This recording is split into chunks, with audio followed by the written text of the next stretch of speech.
What up, y'all? I'm Dr. CBS here with my girl, Dr. Layla Brown, and you're tuned into season 2, episode 18 of The Last Hope Intellectual.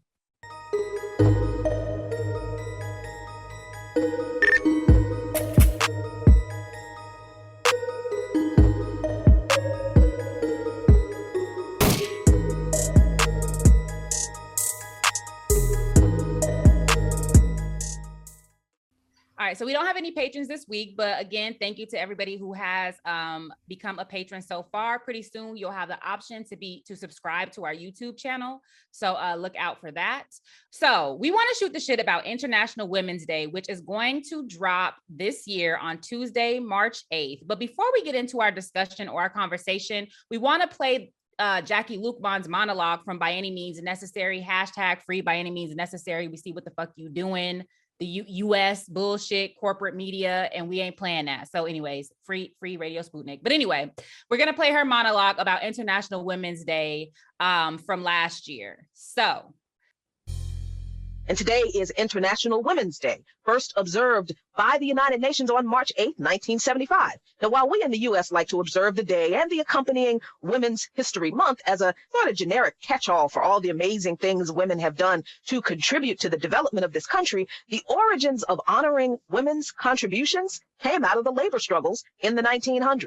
In 1909, the Socialist Party of America, that's right, the Socialists, designated February 28th to honor the 1908 garment worker strike in New York, where women protested against unfair working conditions. Then in 1909, the Socialist Party of America issued a declaration that the first National Women's Day be observed in the U.S. on that same day. Then, at the Second International Conference of Working Women, held in Copenhagen, Denmark in 1910, the first was held in Stuttgart, Germany in 1907, Clara Zetkin, the leader of the Women's Office for the Social Democratic Party in Germany, proposed that every year in every country, there should be a celebration on the same day, a Women's Day, to press for the demands for women's rights to work, vote, be trained, to hold public office, and to end discrimination. The proposal was approved, and International Women's Day was established and recognized for the first time on March 19th the next year in Austria, Denmark, Germany, and Switzerland. More than 1 million women and men attended IWD rallies around the world, but there was little to no recognition in the U.S. until the horrific Triangle Shirtwaist Factory fire in 1911 that cost the lives of 146 Jewish and Italian immigrant women. The acquittal of the owners of the factory, known for their anti-union positions and activities, sparked organizing among and for women workers across racial and ethnic lines in the U.S., which resulted in many of the fire safety laws we still implement in the workplace today. And women continued to engage in the struggle for workers' rights, playing a significant role in the 1912 Bread and Roses strike in Lawrence, Massachusetts. Thousands of mostly female workers engaged in a lengthy, well-organized, and successful walkout, standing firm against an entrenched group of mill owners and their hundreds of militia and police. Workers maintained soup kitchens and nurseries for children. Meetings were simultaneously translated into nearly 30 languages, and representatives from every nationality formed a 50-person strike leadership group. Then in 1917, Russian women began a strike for bread and peace in response to the death of over 2 million Russian soldiers in World War I and for the fight for Russian women to vote, which they ultimately won after 4 days of strikes when the Russian Tsar abdicated and the provisional government granted Russian women their right to vote. The date the women's strike commenced was Sunday, February 23rd on the Julian calendar, then in use in Russia. But this day, on the Gregorian calendar in use everywhere else, was March 8th. And that is how we get to today's International Women's Day observation. So International Women's Day is not just about recognizing women's history. It is literally about declaring that a woman's place in history is in the labor struggle.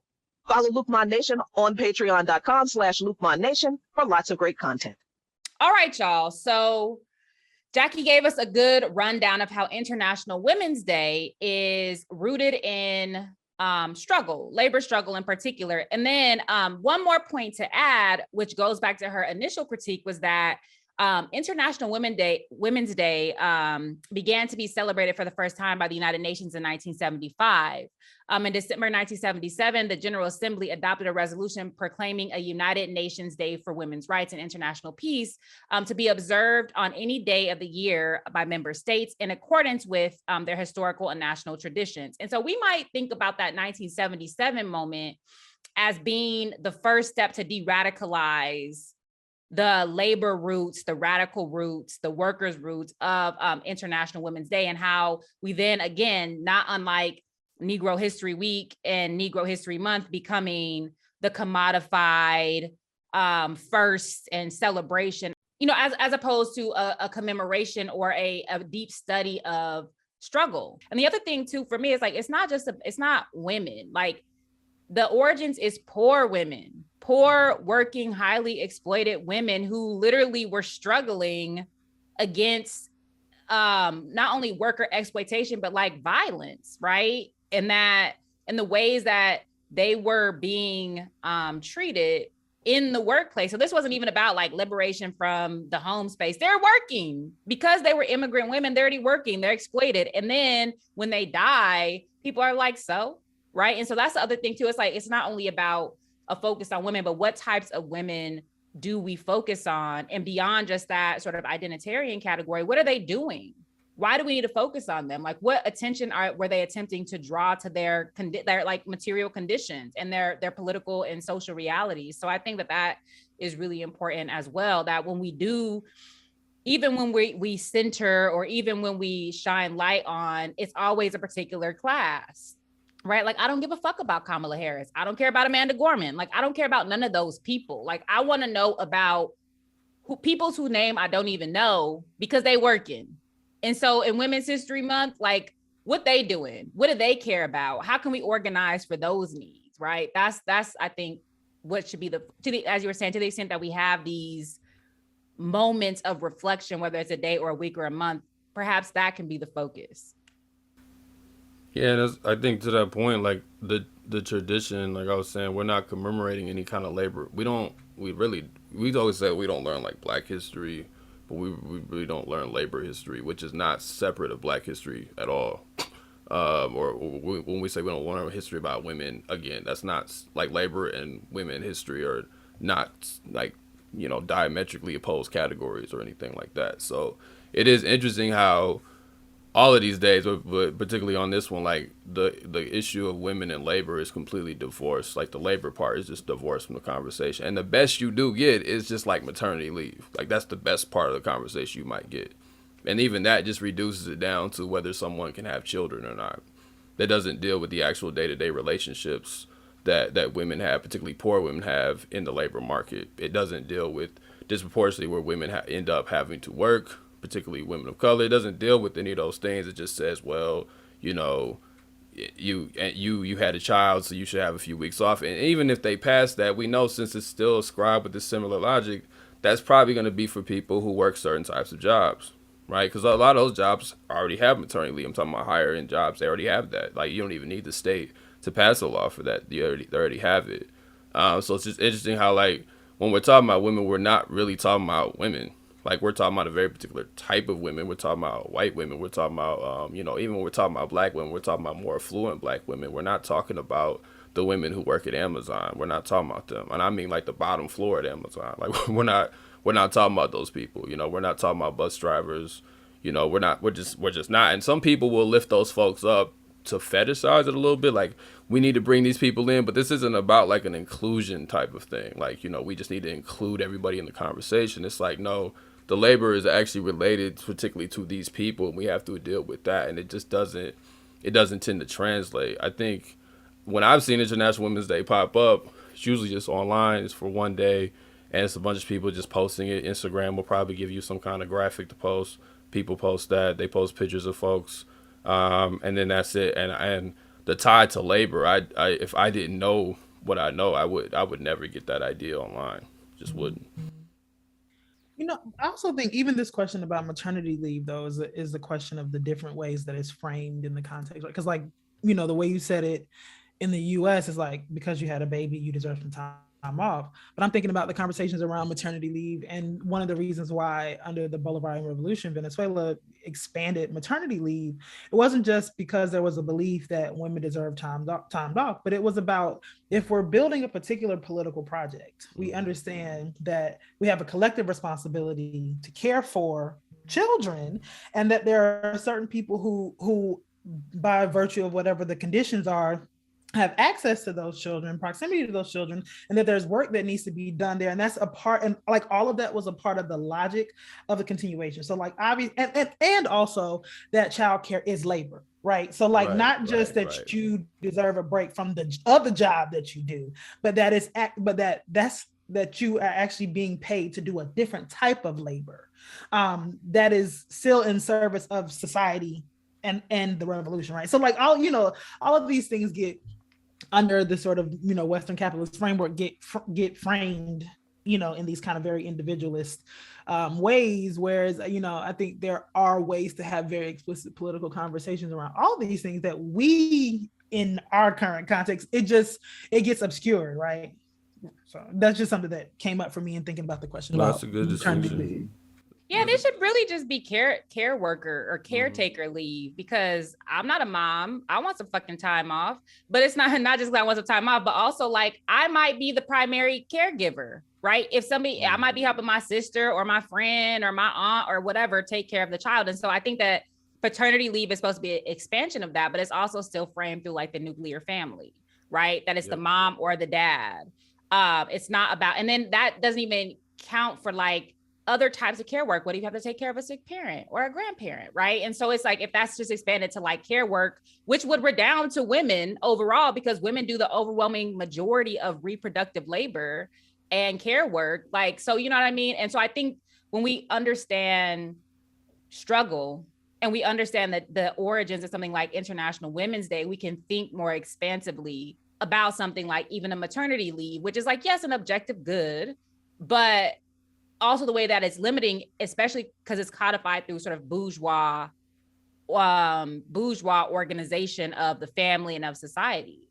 So this is why it's important. It's not just to be nitpickier because we hate the petty bourge, which we don't give a fuck about them, but like it's because we do hate them too. Yeah, we do not fuck with them pretty much. But it's also because like when we're thinking about a better society, if we're thinking about how do we even raise that consciousness, this is what International Women's Day could be used for. This is what Women's History Month or Black History Month or whatever can be used for, right? Like, how do we imagine the other society, not just celebrate or glorify or, yeah, girl, the people within this current one? Yeah, because like women, particularly poor women, have a particular relationship to production. I think that's the thing. The way these days get celebrated completely like de-link. Like, what is the actual relationship that they have to capital and within the labor relations of that? Like, what is the function that women are often made to serve? So, like lately, we're talking about certain types of labor aren't even recognized, right? So, childbearing, caretaking in general, whether it's because you have a child, family member, friend, cousin, whatever, like. That's not a labor that's recognized, but that is a labor that still is essential to capital. It's still essential to capitalism to continue to move forward. And if people aren't doing that labor, then this shit falls apart. But they don't frame it like that. They frame it as just a discrimination thing, or we just need to be more inclusive. But when you make the inclusive argument, it's still an assumption that this is actually working fairly well. We just need to be more understanding and inclusive of a certain type of people or body, as opposed to like actually recognizing what is these people's relationship to production, like whether it's and we can actually like exploit them based upon the certain things that do make up their body. We can exploit those things and we can commodify those things. We can commodify a womb, like we can commodify caretaking, and like all of that gets divorced from the conversation, and it just becomes about, like I said, a generic woman that I don't even think really exists, and it's definitely not the average, working class women. That's not the experience. But it's easy to water that down. And then even people who aren't women, because a lot of times, if you're even trying, this is the liberal shit. If you're even trying to be like respectful of that, then men come in on the liberal shit, like, oh, we just got to be inclusive of women, or women can do anything that men do. And that's not actually helping us understand the relationship to production at all. It actually obscures it.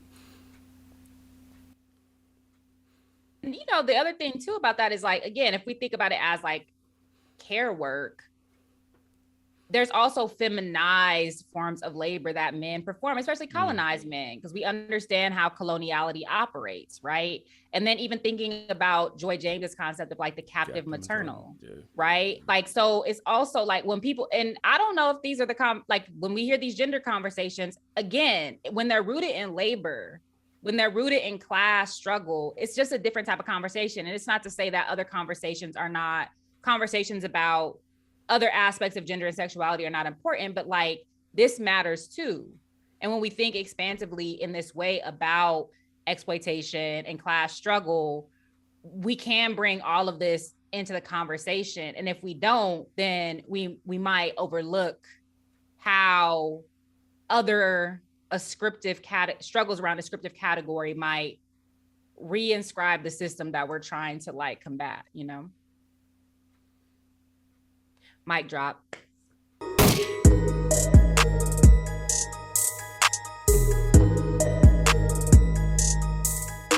All right, y'all. So for this week's plant of the day, I have my variegated rubber plant. So variegated because it's not all green, right? And this is just a chlorophyll thing that happens with plants.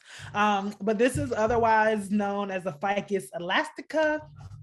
This particular plant is native to South and Southeast Asia, but it's also found in the West Indies and even the US and the state of Florida. These can get really, really big, like I think up to 130 feet tall. They're pretty easy to they don't really require a whole lot. Like most plants, if you start seeing browning and things around the edges, it's usually because of either infrequent watering or a lack of humidity that they need. This particular plant doesn't need a whole lot of humidity. It actually is even able to survive light frost. So it is often used outdoors, like in, what do you call it? In like landscaping designs. But part of the reason why it is called a rubber plant is because the milky white latex that comes from it was formerly used to make rubber, which is not the same. This is not the same as a rubber tree, but it's a rubber plant. It's no longer used. But this particular one, if you ingest it, it is toxic. So it's dangerous for your babies, for your pets. And that is this week's plant of the day, variegated rubber plant. Ficus elastica.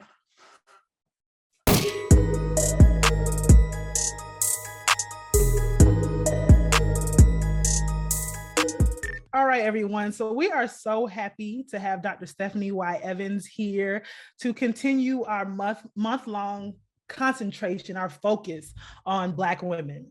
So Dr. Stephanie Y. Evans is a PhD and is a professor of Black Women's Studies in the Institute for Women's Gender and Sexuality Studies at Georgia State University.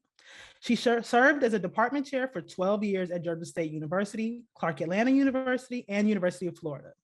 Her research interest is Black women's historical wellness, intellectual history, memoirs, and mental health. She is author of 3 books: Black Women's Yoga History, Memoirs of Inner Peace, which came out with SUNY Press in 2021, last year. And that's the book that will be the focus of our conversation today. Black Passports, Travel Memoirs as a Tool for Youth Empowerment, which also was with SUNY Press in 2014. And Black Women in the Ivory Tower, 1850 to 1954, and Intellectual History was with the University of Florida in 2007, as well as she was also a co-editor of 4 books, including Black Women in Public Health, Strategies to Name, Locate, and Change Systems of Power with SUNY Press, Black Women's Mental Health, Balancing Strength and Vulnerability, and that was also with SUNY Press in 2017. At Georgia State, Professor Evans is affiliate faculty in the Department of African American Studies, the Center for the Study of Stress, Trauma, and Resilience, as well as in the Center for Studies of Africa and its Diaspora. In her writing and teaching, she highlights life writing and Black women's traditions of self-care, communal care, structural care, and social justice as models of sustainable human rights.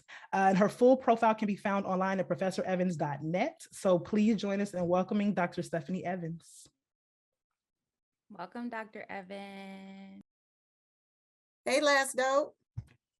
Hey, we're so happy to have you here. And let me just tell y'all something. I know something of Dr. Evans live and in person, and she is amazing, the best, the realist, and I feel like a lot of the people we have on our show are like that, but like just the model of how we can just be in academia and keep it moving. So I want to hop right into our conversation because first of all, we love this book, Black Women's Yoga History, Memoirs of Inner Peace. And I first heard about this book, or heard you do a little piece of the introduction in 2018 at the ABWH, Association of Black Women Historians Symposium. I got my ABWH mug right here. It just so happens. And so I was just so intrigued about how you weave together your personal history, memoir, and then learning that Rosa Parks did yoga, so like it was an amazing talk. But to hop right in, so in the section, a note on sources and method in the introduction of the book, you write, quote, Black women employ the metaphor of telling in several venues, including academic writing. This telling is less of a confession and more of an exposure of truth we have been conditioned to keep secret and hidden. The truth-telling is an expression of power ingrained in approaches by Black women historians, end quote. So first of all, can you just speak a little bit more about how you found telling to be a form of empowerment in the works you studied? And then I also, when I read that, was thinking about the call to like believe Black women, which started out as a call to believe survivors, specifically of sexual assault, but then has been harnessed to all sorts of dubious ends, some of which serve to reproduce our oppression. And so I wonder if you found places in your research where telling was actually a form of power used to negotiate the terms of our immiseration. Thank you so much for the thoughtful question. And of course, it's such a pleasure and honor to be here and be in conversation with you. Because, back when the outside was open, it was a pleasure to meet you in person. And I really appreciate the space, the critical space that you're cultivating with this podcast. It's not easy work, but it's important work. So as far as truth telling, I will start with ABWH, the Association of Black Women Historians, in that there is this tradition of Black women scholars talking about truth and how to tell the truth. So Deborah Gray White's anthology of Black women historian experiences is telling histories, as in telling our truths. And the framework for Black women's yoga history is Patricia Bell Scott's Flat-Footed Truths, right? That was the first collection of Black women's life writing as life writing, talking about the process of writing one's life and telling one's own truths, particularly in contexts where we've been lied on, we've been lied on, we've been lied about, we've been lied to. And so life writing is a process, a practice of telling our own truths. And that doesn't, again, mean that it's going to be an easy truth. Patricia Bell Scott is reflecting on a picture of her mother. And she says, that her mother taught her that to tell the truth, even though it was, some of it will be beautiful, some of it will be ugly, but ultimately the truth is healing. And so there's this way that Black women write to tell our truths. And it really has to do with audience. If we're talking like this is a conversation amongst ourselves that we're telling the truth to each other, right? And so there's a way that truth is told in different venues, in different ways, if the audience is different. So I think about Darlene Clark Hines' culture of dissemblance, where we have to tell a partial truth in order to protect ourselves. That even Black women writing their lives are sometimes speaking, in code or speaking into, and so you have to read between the lines, and not everything is for everybody, not every message is for everybody. So there's different ways that Black women tell truths. But to get to your latter point about ways that believe Black women has been turned against us, first I think about how Black women tell on themselves, right? How we tell on ourselves, right? Dry snitching.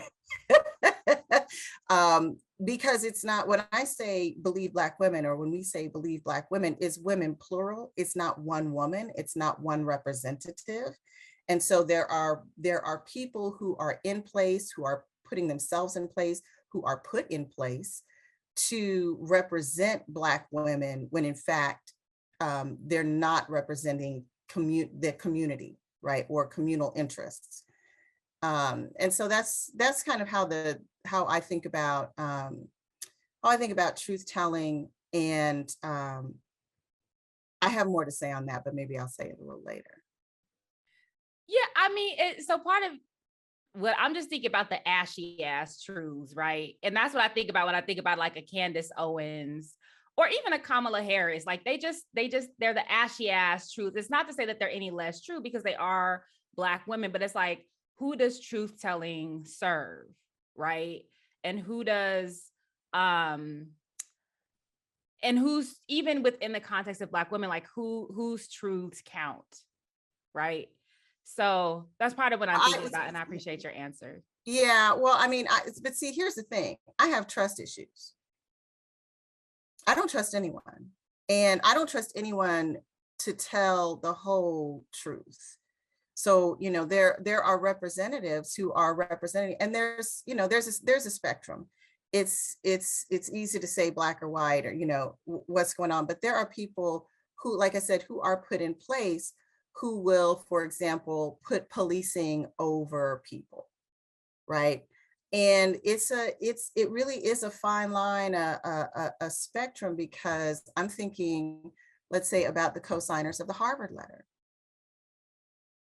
right? And women who I greatly respect put their names on the line for a serial abuser. And so when I say I love Black women, I love us. And, you know, it's not to hold us in a higher, to a higher standard than anyone else, but it is, again, that comes back to the need for us to tell our truths, the difficult truths in community, right? And that does mean to be held accountable, but it also is to understand that none of us are above critique, and none of us are perfect, and none of us are, you know, so it's, I mean, truth telling it's a process, but it's a worthwhile ongoing process if we can be in conversation and respect how people talk about their own lives, but also understand how what you do can negatively impact other people, and you've got to take, you know, accountability for that. So yeah, that and particularly because a central theme in this, you know, as you pointed out, a central theme is survival and violence against women. And so as a survivor several times over, that that had to be a central part of the healing story, because it's a question of healing from what? You know, and a lot of it is healing from the pain that we've had in our own communities, healing from the pain that we've been subject to in our own families, you know, healing from, you know, so as well as the structural violence, there's the interpersonal violence, there's a violence we do to ourselves. So there's a lot, you know, and if we're talking about truth telling, if we're talking about healing, all of that's a very, you know, it's an ongoing and messy process. And it does hurt when the people who are in our community, it seems to hurt more, because we have, you know, we have more trust, we have more hope. But I think that is such an important question, because we've got the tendency to make heroes out of humans, and, you know, there's no such thing.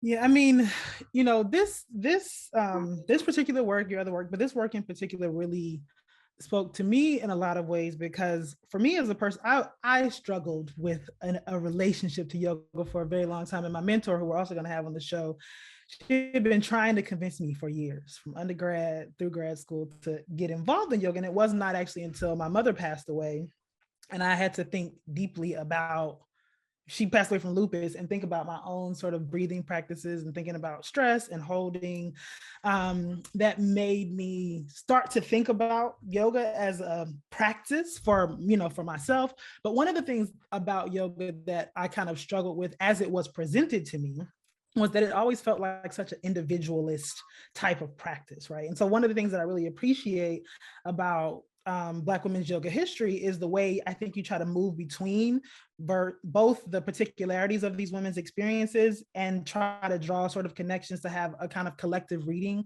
of what it means to be in community. And so for me, in chapter 4, Black Zones for Black Women, you explore the meditative practices of Black women centenarians through the memoirs of Sojourner Truth, Harriet Tubman, and Harriet Jacobs.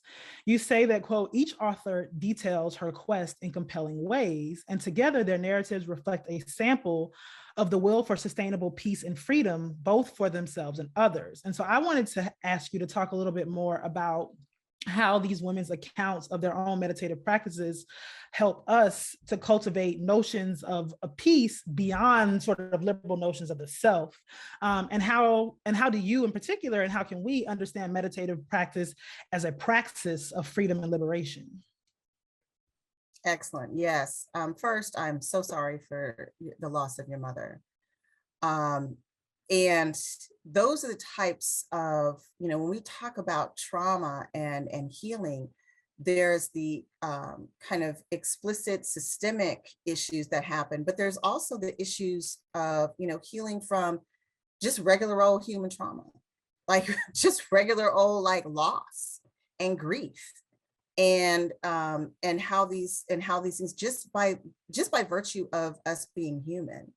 So yes, we've, as Black women, we've had this kind of historical, multi-generational collective cultural experience, but we are at base human beings who love and have and experience loss in a certain way as well. That's then exacerbated by all of the other, stressors that are visited upon us. So I'm sorry for the loss of your mother. And it really is stress kills people.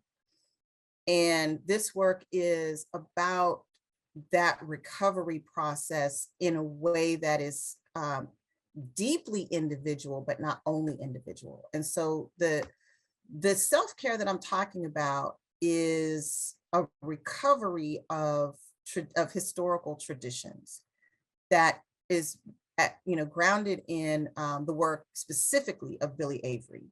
And not a lot of people know about Billie Avery because she's not constructed herself to be a product, right? She is one of a number of women who founded the National Black Women's Health Project in the 1970s and 1980s, and began to hold conferences about Black women's health that eventually evolved into the Center for Black Women's Studies in Atlanta and the Center for Black Women's Wellness.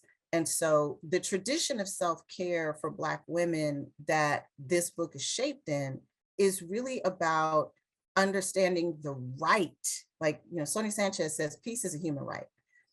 The right of Black women to say no. Billie Avery says, no is a complete sentence.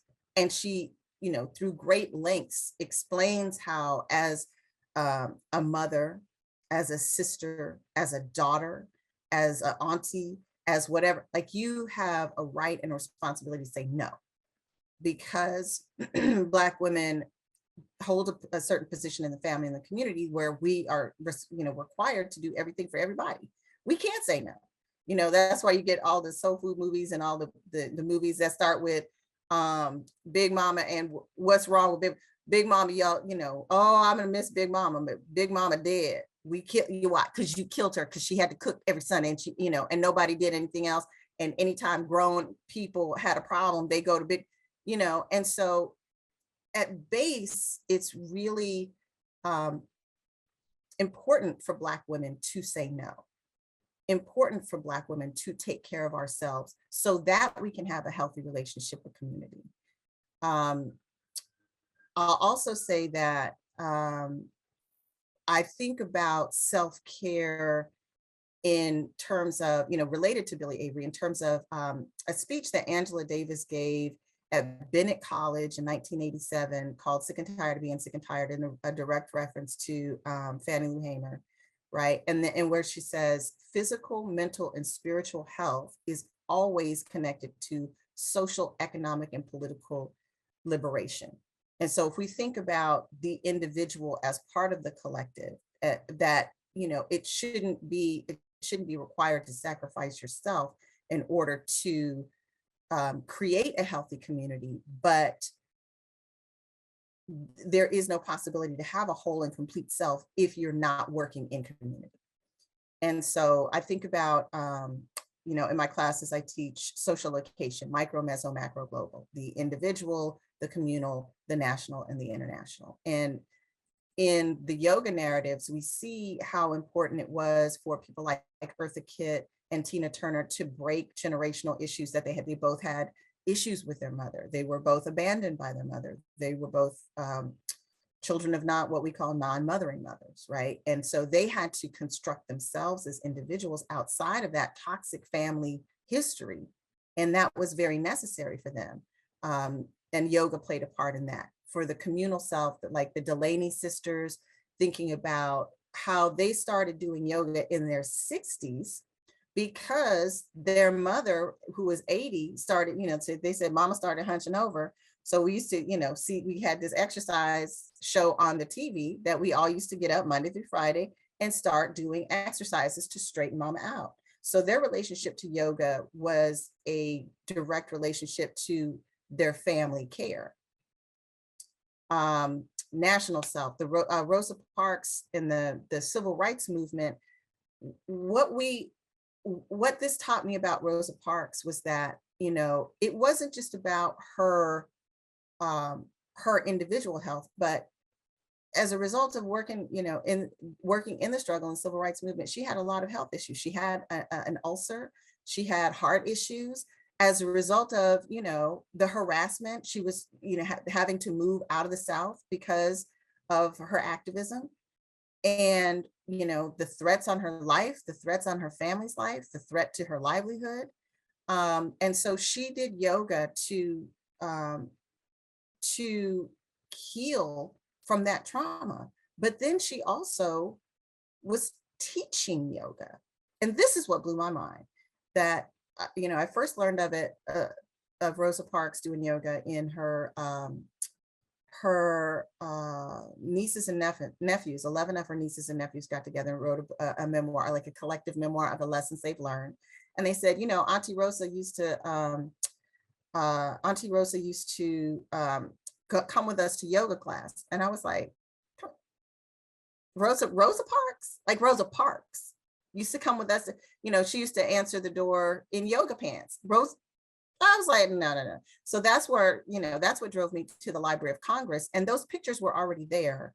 The archivist, even though I discovered the picture, it was really it was already cultivated. But the Parks estate, rightly so, wanted to make sure that those pictures were not used, for nefarious means. So I had to get permission from the Library of Congress and from the Rosa and Raymond Parks estate to let them know the context in which I was presenting this work. And part of the important message from that was Rosa Parks was a community activist, and part of her activism, especially in her later life, was health, because she was teaching yoga and doing yoga demonstrations. That picture was in 1974, a month after her 60th birthday. So she was teaching yoga in a church, the AME deaconess teaching yoga in the church, in the community, was traveling to teach in different areas. And so when we think about it that way, it's less of a proprietary, like, this is yoga as a product, and more of this is yoga as a self-care practice that is part of healthy community building. And so it's not just a kind of I'm trying to recapture and reclaim the legacy of Black women's self-care as part of an understanding of how we had, like, how did Rosa Parks live to be 92? She, you know, we have to think about the length of her life and what it means to live long. And, you know, that included her becoming a vegetarian and all those things. And so that's part of the deeper part of the story. So what do yoga and activism have in common for Rosa Parks? But also, how can we implement activism and organizing as a form of self-care now? And how can taking care of ourselves be understood as a vital component of working on behalf of community? And then, because these things are fraught, right? Like, these organizations are often, and this gets into this whole thing about like cancel culture, and there can be a very sort of antagonistic or adversarial, or even a sort of police-like culture within organizations because of histories of COINTELPRO, but also because of a vigilance about not having particular bodies or people be marginalized. But anyway, and that seems antithetical to self-care. That's a lot of like not care. So I just wonder how can we think about organizing and activism as a form of self-care in the way that somebody like Rosa Parks did? So for me, it is, so part of my development as a scholar is rooted in my personal experience as a military brat, right? So my stepfather was in the Air Force. And so I was born in DC, moved to Albuquerque, New Mexico, and then California, lived in Germany for 3 years from ages 7 to 10, moved to Illinois, and then Arizona, all before I was a teenager. So for me, if I'm going to understand anything, I'm a synthesis scholar. So I have to draw a map of, you know, maps and timelines and structures, and then take a step back and look and go, okay, this is here and this is there. And so how I understand what activism is, what Black women scholars are, what Black women's self-care is to map it out. And so that's why, you know, that's why I created the database. The data for this is a database that I created, Africana Memoirs, which is over 500 Black women's narratives. And that's my data set. That's what I keep going back to understand. When we say Black women, it's not just one or two or the popular ones that we know about. It is a collective understanding. And then that way you get, like, there is no one right way. There's no one right way to be a Black woman. There is no one right way to be, because you know, you have African women, you know, on the continent, you've got African women in Europe, you've got, you know, Afro-Caribbean, like there's all different types of ways in throughout time that Black women have resisted oppression. So there's no one right way. And then what the narratives bring up is that it's really complicated when we think about culture and how we define yoga. And so I'm taking it back to an understanding of the collective mapping of African yoga and self-care as resistance. And so that's why I definitely pay homage to and respect to Indian and South Asian roots of yoga. And I also point out how people like BKS Iyengar understood himself as a Black man who could not get into certain hotels in Europe. And so, you know, that kind of area of overlap, and at least in part some inspiration of Indian, Indian women in particular, explicitly stating that Black is beautiful, and how there's, you know, so there's this kind of spectrum of what we understand of as yoga culture. But what I'm trying to point out is an African-centered tradition that is parallel to, but not, you know, parallel to, sometimes overlapping, but not dependent on Indian yoga. So for example, yoga as we know it as a practice came to the shores of the United States in 1893 with Swami Vivekananda, right? And the the Conference of Religion, right?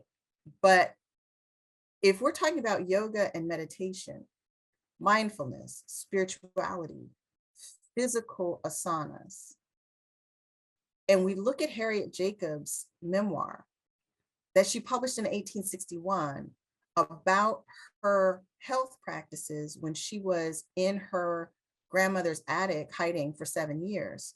And, before that, as she was talking about, she mentions meditation in her memoir 3 times, the word meditation. I was meditating on freedom, right? I was meditating as she walked 6 miles one way and 6 miles the other way. She was meditating on a way to free herself and her children. And that because she was in such a tight crawl space, she talked about the physical daily practices that she had to do. And her grandmother would let her out of the attic, and then she would do calisthenics, right? She had to move her body. So because she was stuck, in a very small attic space. So if we understand that, in 1861, she was doing meditation and yoga before the advent of yoga culture in 1893, then we have to say, well, where does that come from? And then we can look back to Africa. And it's not this kind of imaginary Africa, like how we like to do, well, Africans were the first ones to do whatever. It's like, no. This is like actual Africans. North, South, East, and West. North Africa, you see what we would call the plow position, the lotus position, the wheel position in Egyptian temples, right? That's where you get Kemetic yoga. South Africa, and I know, someone here knows about South Africa and yoga, I know, right? Like the Zulu dance traditions. East Africa, Makeda and her people bow to greet the rising and setting sun. West Africa, the Yoruba traditions, the rewrote traditions of elasticity and the physical capabilities of the body and the spiritual relationship to the physical capabilities of the body.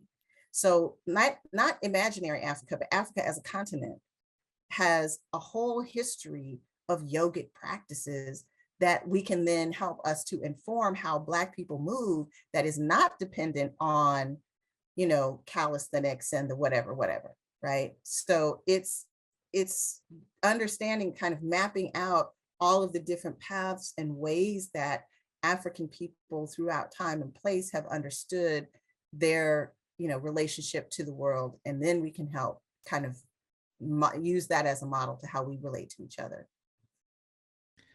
Yeah, no, the mapping and memoirs really, I don't know, it speaks to me in a way that I wish was available to me when I was in graduate school, trying to think about even myself and how I was thinking about my own work. Because as I was writing my own work, I was really trying to think about why, some of the questions that I was asking about connections between Latin America and Africa and these other things that just intuitively made sense to me that did not seem to make sense to my committee members in a lot of ways. And so it's interesting to think about how memoir speaks to you in that way and why autoethnography as a method started to speak to me in that way to make sense of the types of questions that I was asking.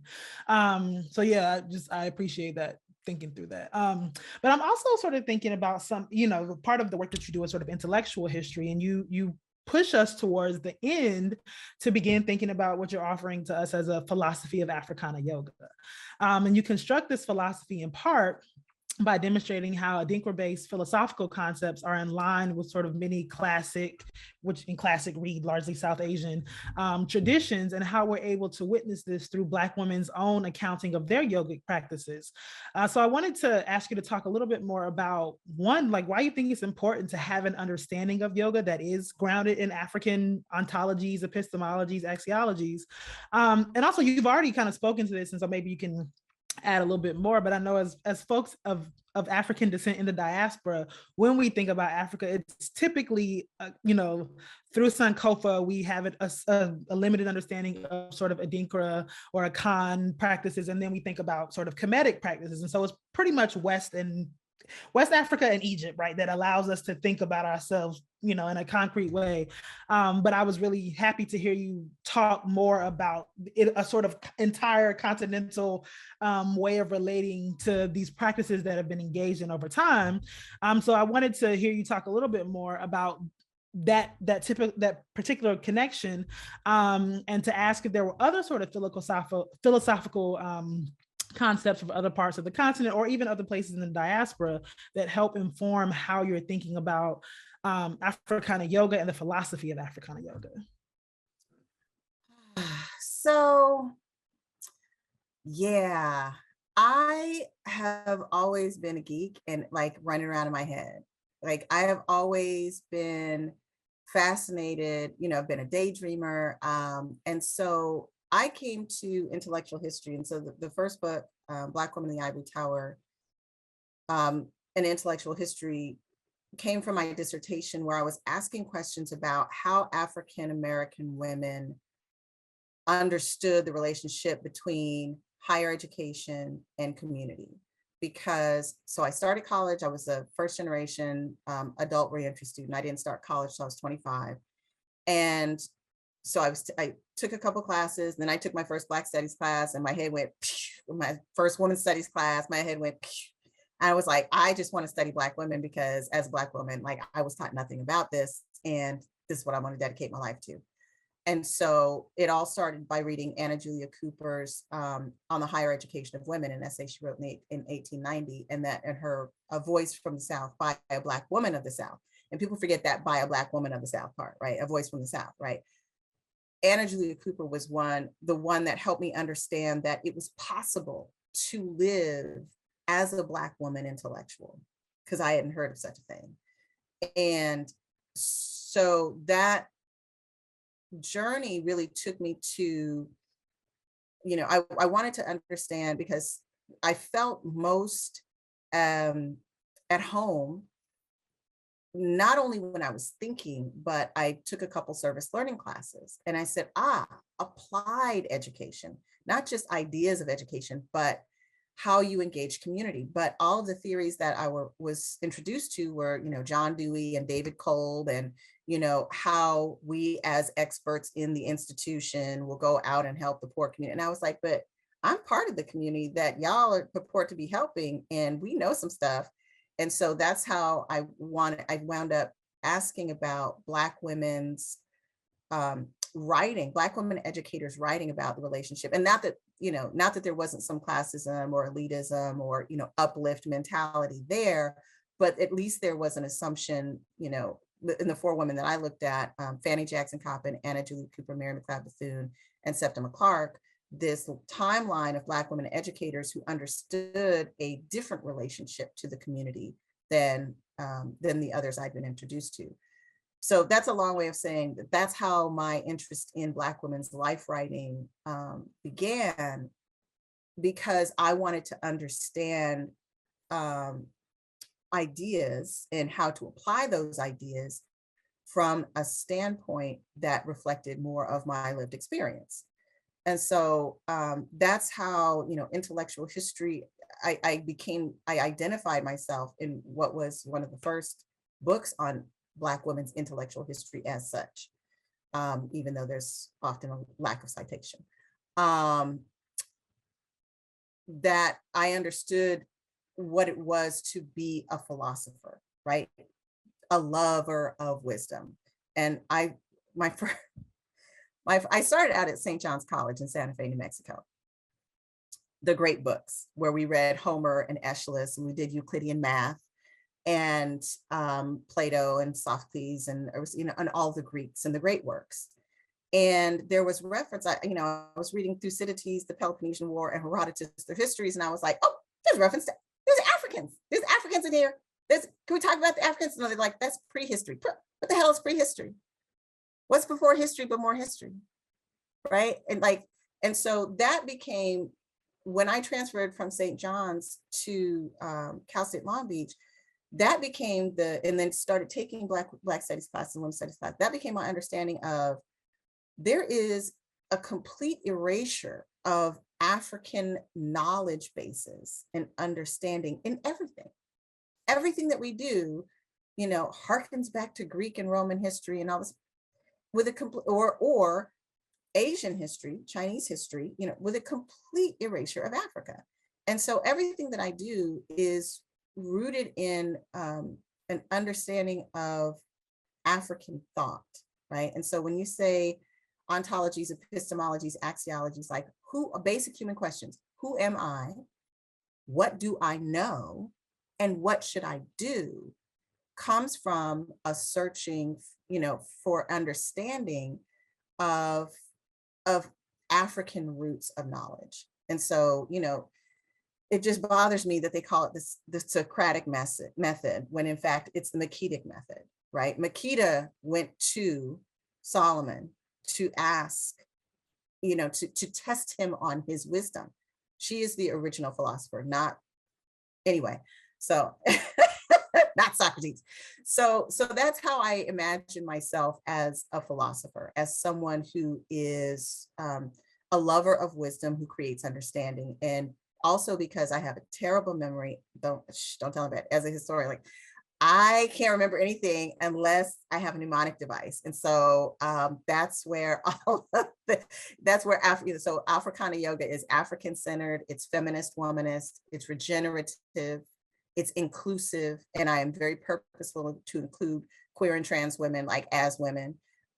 It's creative, it's authentic, it's narrative, and it's activist. And those are the themes that I recognized in Black women's life writing about yoga and about community building. And lastly, I'll say, I did have another influence. I was at Clark Atlanta University, where Shelby Lewis was. And when we say Africana womanism, anytime you say womanism, there's a whole, you know, there's a whole rainbow of different types of womanism. But Shelby Lewis is one where she went and studied in Liberia and then came back to Clark Atlanta, and, you know, as a political scientist, and created the Africana Womanism program at Clark Atlanta that was based on applied understanding, like applied knowledge. So that kind of takes me full circle back to Black women's educational philosophies in wellness and self-care are not simply ideas, they are to be applied. And I'm still working on it, because it's one thing to write about yoga, it's another to do it. And I'm still like, I'm a work in progress. As I read through the book, but especially in chapters 6 through 8, it was clear that women in all walks of life are subjected to physical, sexual, and other forms of violence, and also sort of, you know, do self-care in different ways. But I wondered about the class nature of self-care and wellness activism, even for what you call like everyday women, which are women that are not famous, but even if they're not famous, they might be of a particular class position, right? And so I was thinking about like who in particular has access, resources, and time to engage in different types of care work for the self, like yoga or therapy, or even the ability to like write and publish a memoir. And so what is your sense of how like class fits into all of this? Yeah, class, of course, fits into everything, but in specific ways. Class does not impact, and I'm thinking specifically about trauma yoga and healing. Class does not protect rich Black women, right? Like Black women of all classes are subject to violence. And class does not determine wellness traditions. So there are ways that women like Harriet Jacobs, who was literally enslaved, who had nothing. And you know, you can't understand anything about class if you don't understand enslavement, right? Those, I think people who are doing deep slavery studies really are helping us understand, helping at least me understand class. And so there's not, you know, there are ways that African women, Africana women in the diaspora have found ways to care for themselves and others that are not dependent on what status you are. That being said, you absolutely nailed it with the question of, who can afford therapy? And we do need therapy. Everybody needs like some sort of therapy, right? Maybe not talk therapy or what have you, but we all have to take time to heal ourselves. But if you are working 3 jobs, if you don't have childcare, if you don't have access to, basic things like, they say, to care for yourself, drink some water. Well, what happens if you live in Flint, Michigan, you still don't have clean drinking water? So the way class figures is the assumptions that people make to say, oh, you can heal yourself. And as we were talking about earlier, tendency for people to make self-care about being a product. And those are all problematic. Those are all problematic because the assumption then is that those who are most impacted by systemic oppression or community oppression can somehow magically heal themselves, because we're Black women, we're super strong, and we're then required to, like, we're supposed to be on the front lines for everybody else's fight too, even though nobody comes to save us. So it's class figures all throughout, but at the root, it doesn't have to, in terms of how we can reflect on all of these narratives as instructive to how we can not buy into, oh, I need to have these products in order to be well. Or I need to sell myself in some way in order to be well. Yeah, that was exactly what my follow-up was. I wonder if you felt like, but first, let me just state I just want to put it out there. I'm weak. I'm beleaguered. I'm weary. Like, I'm not a strong Black woman. So don't ask me to do shit. No, as you said, the power of fuck no. I can't do it. I'm weak. I can't do it. But so I wondered if you think like for people who don't have particular access to resources, or Black women of a particular class status are forced to turn their or compelled to turn their self-care into spectacle for money, right? And this is why we see this explosion of influencerism, which I just am overwhelmed by, but it's also of economic necessity for certain people, right? To commodify things that are commodify your trauma, like things that are deeply personal, and that perhaps you would rather not dump your whole purse out on the internet, but there could be an economic necessity. So I just wondered what you thought about that. Well, yeah, I'm not a hater. I'm like, let people do, y'all do you. And it's easy to critique, it's hard to create. And so I give people a wide berth and just, let them, because frankly, I'm too tired, and I'm too busy. And part of this, like I wrote this book, and the predecessor to this was a collection of Black women's mental health. I moved from intellectual history to mental health out of sheer need. Like, I was making my way up the academic ladder, and as you read, that's why I wrote my bio that way. I have been department chair for 12 consecutive years at all these. I was a caretaker, an administrative caretaker for the past 12 years. And so I was the end all be all, because department chairs in any institution have to take care of students, have to take care of their faculty and their units, have to take care of parents, take care of administrators, take care of the board of trustees, take care of, because the position is the most critical position in the institution.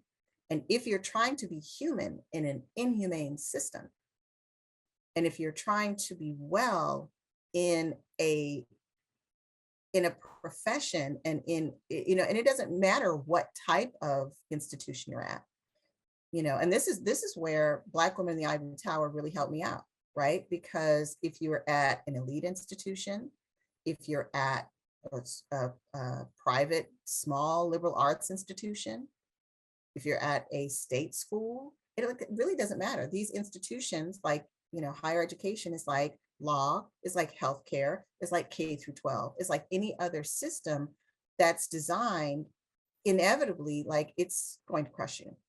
And so I started writing about wellness and intellectual wellness and moving from intellectual history to mental health out of sheer necessity. And so I don't know what these, other, influencers are having to do. And part of it is I used to really, be like, you have to be career oriented. It has to look a certain way. Well, what does it look like if you can be, if you can have a certain type of freedom and you're making more money, you're on your own terms. We all have to make concessions and sell out in some ways in order to make a living, right? But again, I think there's gradations. It's not as easy as saying this or that, right? There are gradations in how people operate. And to that extent that it becomes, you are modeling ways that are dangerous, because we always have to look at the babies are watching. You are modeling ways of self-harm. You are modeling ways that will lead us into being in helpless situations and systems of oppression. Then, it's like, yeah, y'all can do what you want, but I'm not gonna do that. And that's not right. Yes, just making me think about the opening scene from Tony K. Bambara's The Salt Eaters. Being well is no trifling matter. Are you sure, sweetheart, that you want to be well? Yeah. Being well is not a lot of weight when you're well.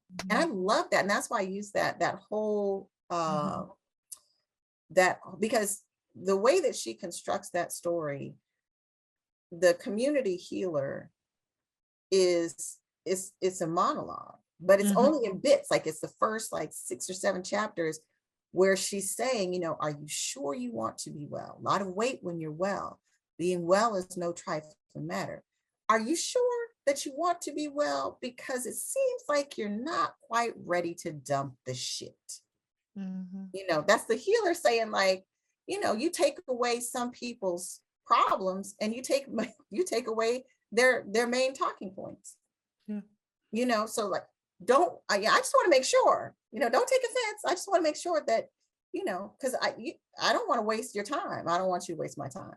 That whole monologue in there, it's like, because are you sure, sweetheart, you want to be well, without that context is it's important. God, that's just like the best opening line ever. It is. It really is. Yes. I'm like, oh, you sure? It's like, is she talking to? Who are you talking to? Who are you talking to me like that? Velma Henry. Oh my God. But it is that beautiful, and she was a scientist. Toni Cade, she was a scientist. And I've never met her, but I've been very fortunate to be in Atlanta and kind of in the circle of people like Beverly Guy Sheftall, like, may she rest in power, Valerie Boyd, who just passed. I mean, incredibly powerful women who the mainstream doesn't know, doesn't care about, and I'm glad they don't, but there's these deeper questions this goes back to the beginning of our conversation of who are you talking to? What truth are we telling to ourselves? Because if we can really understand the truths that we tell ourselves, and we know, then I'm less concerned about what they say about me, or I literally don't care, or what, who's talking about whatever. It's like, if I can look at certain people in the face and tell them the truth, and they know I'm telling them the truth, and they tell me the truth, then, and that's that community care. Everything, y'all got the rest, because I don't know how much time, and that's why I wrote the coda to this book. I literally don't know how much time I have left on this earth. We have lost 3 million people. We have lost 3 million people. And nobody's batting an eye. And we moved on to other tragedies and, manufactured stories of whatever, and it's exhausting. It's absolutely exhausting. And so I pulled all the way back and just was like, yeah, are you sure, sweetheart, that you want to be well? And I've decided, yes, yes, yes, yes. That's also an interesting way to frame, I think, my final question, which is about some of the contradictions that arise even as we engage in practices of wellness in societies and in a world that actually is designed to destroy us. So in chapter 7, Memories Are Mentors, Narratives of Africana Yoga, there's a section where you contemplate what you call intellectual health. In that section, you remind us that many Black women's memoirs are not formally published through a press, but provide very important insights nonetheless. By way of example, you cite former Black Panther Erica Huggins' self-published account of how yoga saved her life while she sat in prison following the assassination of her husband and the separation of her recently born child. She says that her engagement with yoga and meditation in that prison cell helped retain her spirit. And again, this resonated with me because of all the things that I've shared before. But as powerful as this is, I'm also thinking about the conversation that we had recently on the show with Dr. Nyasha Mboti about the myriad ways our adaptation to our own suffering and practices of resilience often inadvertently makes our oppression more efficient. So I wanted to ask you to think a little bit about how does your work and the important lessons you've learned from Black women's collective engagement with yoga over time help us to think through both the necessity and the surprising contradictions that arise through our own intellectual health and wellness practices? I love you. It's a blessing. It's a blessing to be in the space where people are asking informed questions. And I've been very fortunate with this work to be in a series of conversations with a cultivated community of people who are in the struggle, right? And that's not to say that we're in the struggle in the same ways, but I mean, the first part of being in a struggle is to say we're in a struggle, like to recognize a struggle is in fact happening, right? And so I think it is to, it is that, I think I will say cultivation, the need to cultivate, to prune your community so that you are in conversation with people who are vibrating on the same wavelength, right? And that's not to say consensus, because what I've witnessed on social media is that, if you're looking at a community of Black women, I've marveled at people who I know deeply love each other, who fight with each other on social media, and some people who don't necessarily love each other, but I've paid particular attention to those who I know are in personal relationships, like IRL, right? Like know each other and been knowing each other in the way back days when outside was open, but who vehemently disagree, in public spaces. I think that's a beautiful thing. But even in private spaces, to be able to hold space for contradictions is so important. And when you think about, so that's why, again, my mapping has really focused on Black women life writing, but understanding that that's a limitation of my research, right? That there's a whole majority of Black women who will never have the luxury of writing their lives, that we also need to understand and talk about. And then you have people like Erica Huggins, who is writing her own life in her own way. And I have to give a shout out to Mary Phillips, who is writing almost finished with Sister Love, Erica Huggins, Spiritual Activism, and the Black Panther Party. And in conversation with Erica Huggins about her long journey of wellness in oppressive spaces, in and outside of prison, and not kind of, again, commodifying, oh, I did yoga in prison, so I think everybody should have a prison yoga program, instead of, how about we eliminate prisons? So there's but with an understanding of like, how do you deal with what's now, not with what should be. How do we deal with what's now? With, at what point in the pipeline do you engage in some sort of healing and interruption? And at some point, I realized like it really doesn't matter, because, particularly for like sexual violence, do you engage in prevention, or do you engage in restoration? And the answer is both, but you have to decide what you're comfortable doing and what your struggle looks like. And that may change over time. But for me, it's just been kind of understanding the need for, to to drink water and mind my business.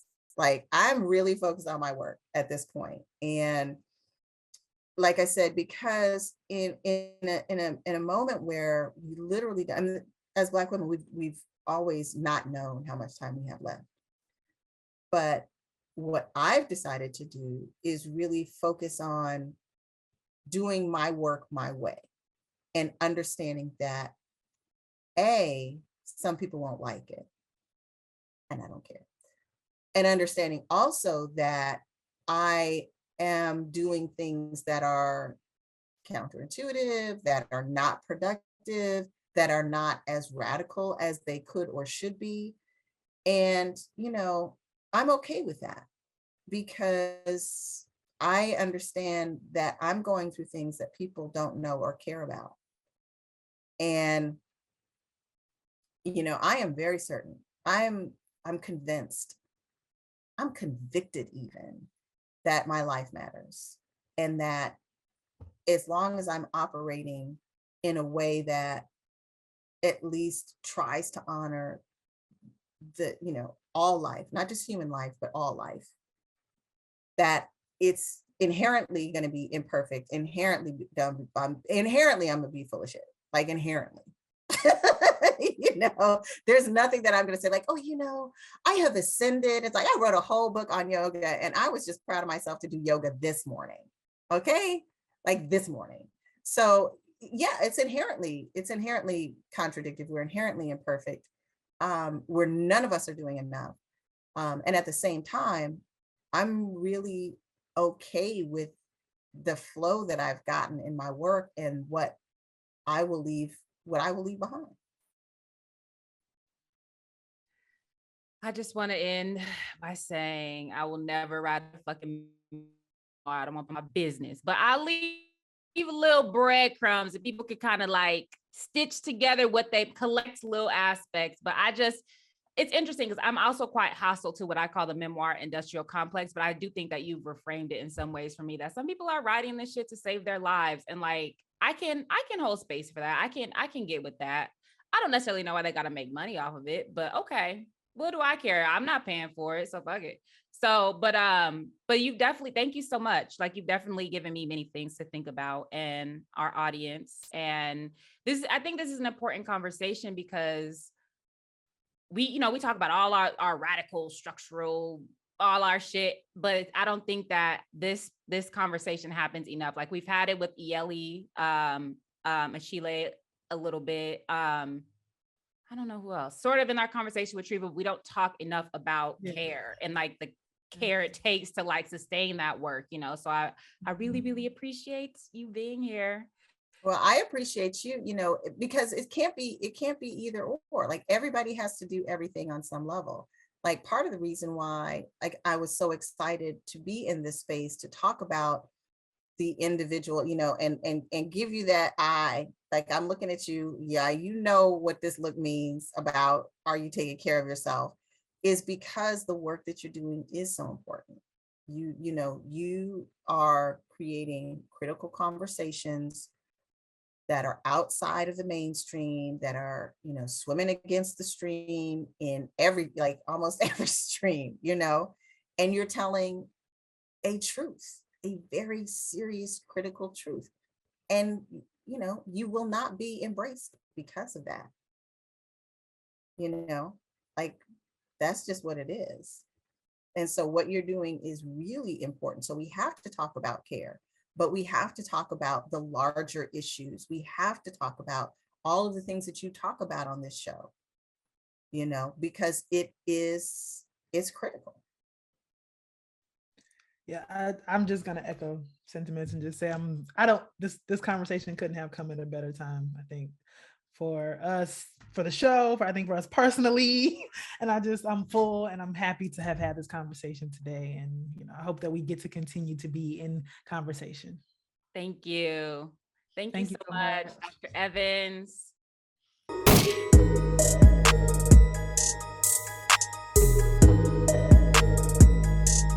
Okay, y'all. So we are back with an edition of She Gathered Me. We haven't done one in a while. I'm very excited and grateful and full to have my teacher and mentor and most importantly, friend, Dr. Baina Muhammad, with us today. Dr. Muhammad is an associate professor of history at my alma mater, North Carolina Central University in Durham, North Carolina.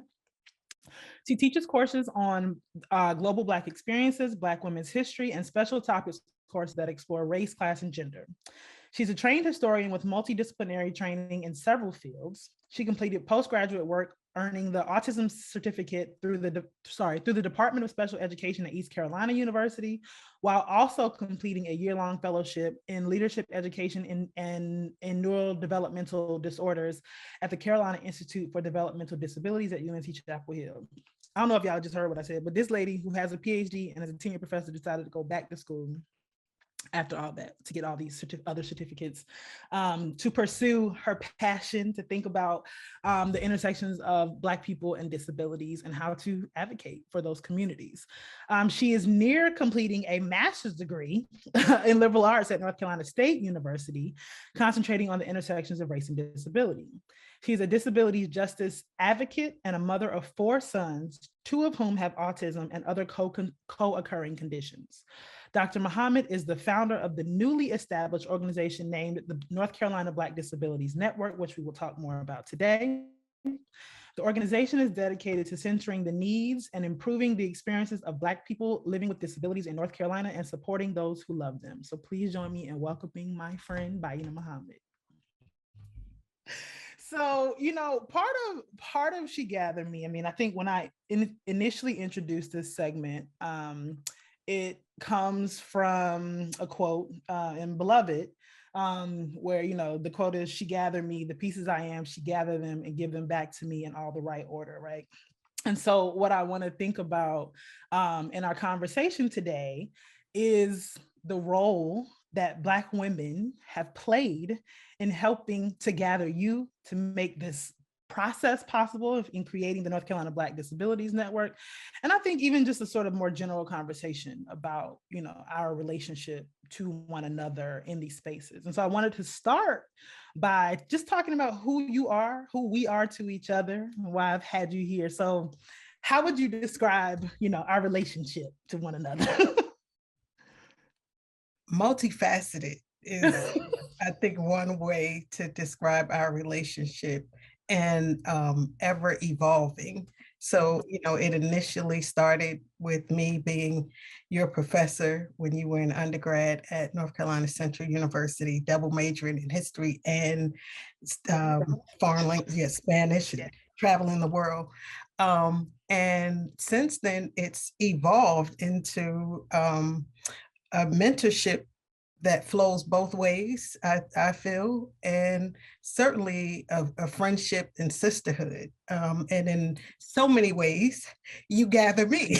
And so I think that the idea of situating Black women's relationships and networks within that idea of She Gathered Me is so appropriate, because it was Black women who not only held me up in this process, but are the inspiration for why I'm doing this work, beginning with my mother all the way to the present tribe of 12 who sit on my steering committee.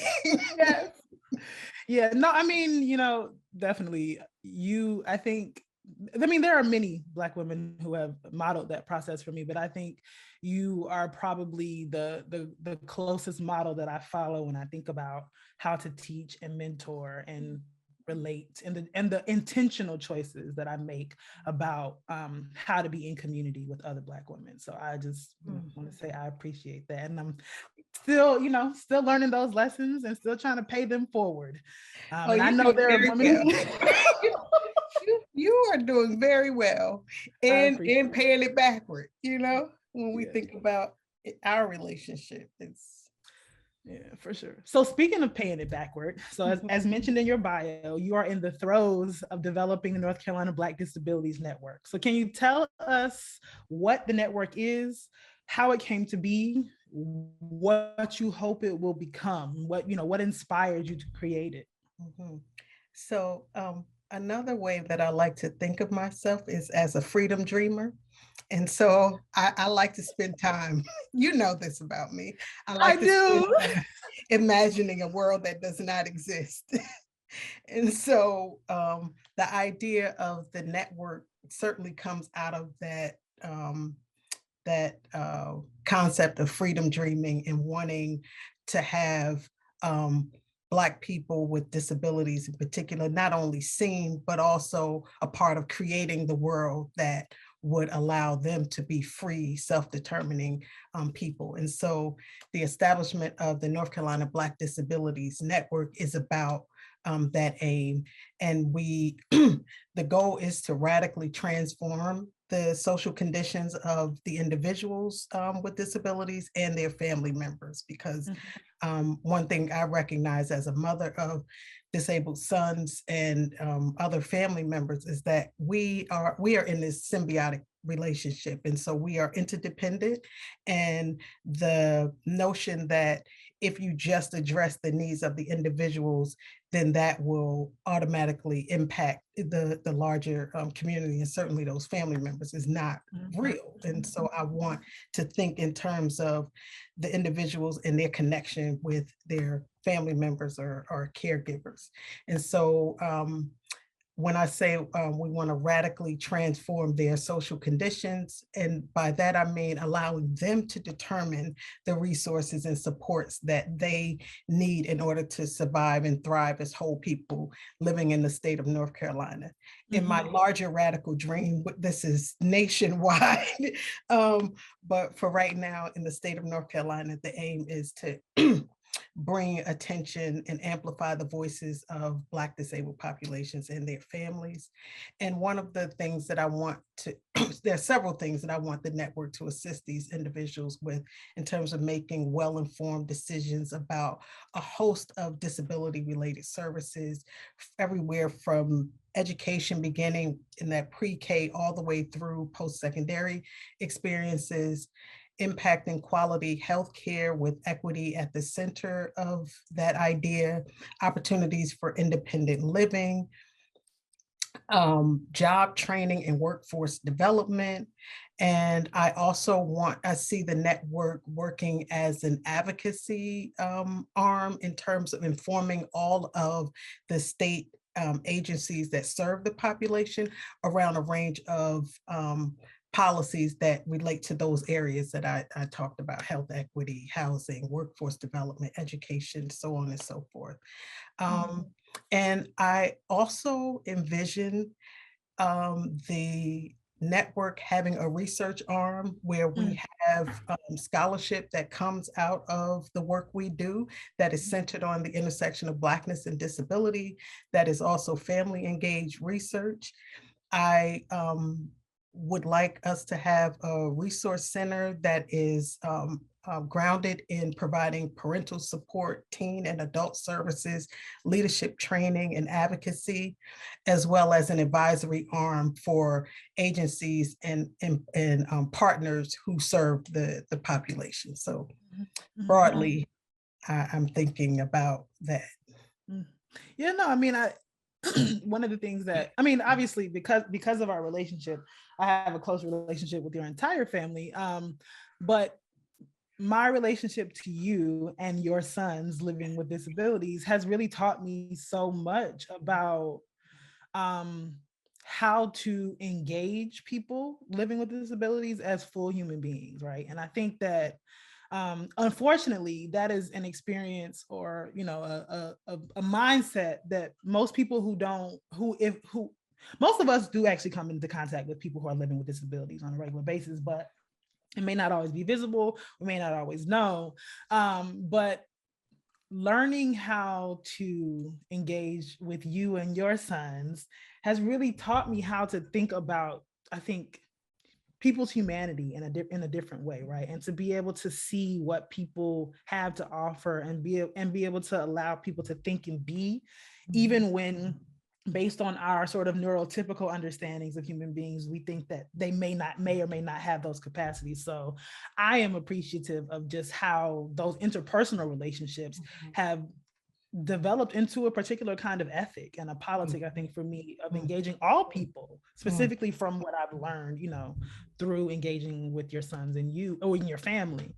I think maybe to delve into that a little bit more, I was just going to ask you what it's been like for you specifically as a Black woman, as a Black Muslim woman in the South, navigating raising Black children with disabilities. And, even though I know that you have 4 sons, but I also know that your engagement with people living with disabilities came into your life long before you were a mother. And so I wanted to ask even more specifically about the ways that gender impacts the ways Black people experience the world as they live with disabilities, and how it compounds their difficulties navigating the world and the people who love and support them. Right. So Islam is certainly a huge part of my identity and helps to inform the way that I navigate raising my sons. And at the core of the Islamic faith tradition is a promotion of an ethic of care for all people. And that not only an ethic and care for all people, but a centering of the needs of people who are the most disadvantaged.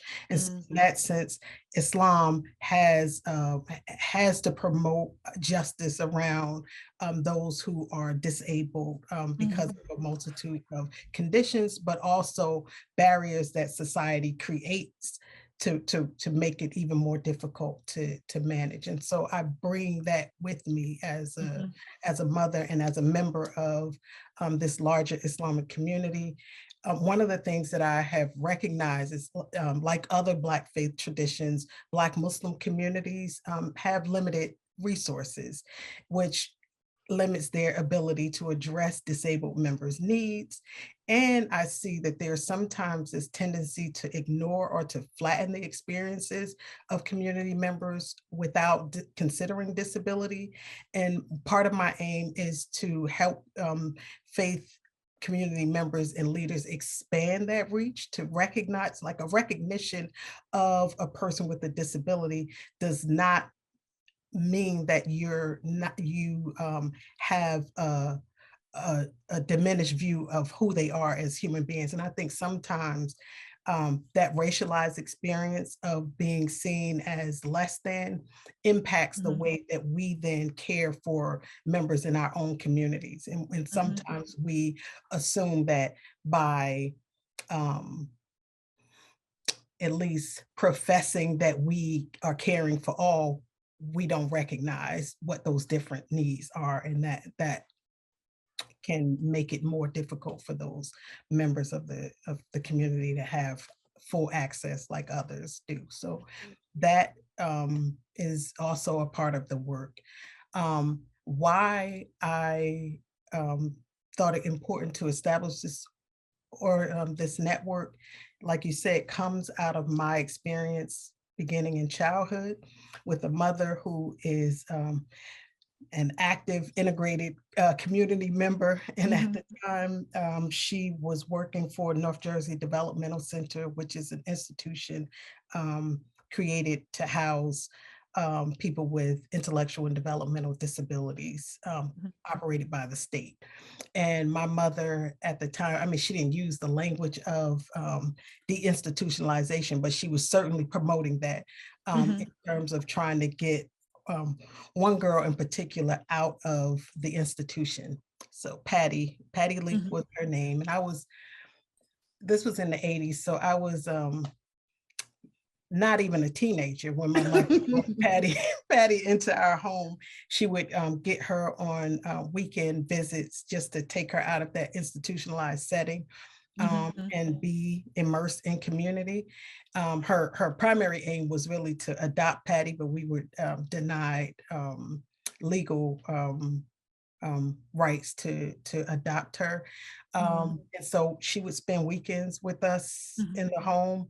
And for whatever reason, my mother put me in charge of Patty's care. Like, there are two girls in the house, but I was the girl who was chosen.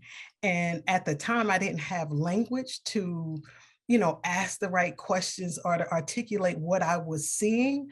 But the experience of being in community with Patty and having to help her navigate the community informed me, but that it would not materialize until later in my life. But that certainly did shape my views of people with intellectual and developmental disabilities. And then later, I also became an aunt to my first niece. She was the first grandchild in our family, and she was born severely premature. She was born with cerebral palsy and several other conditions that made her medically fragile. And she lived for 14 years, and her presence certainly had an impact on our family in terms of us. Well, I can only speak for myself.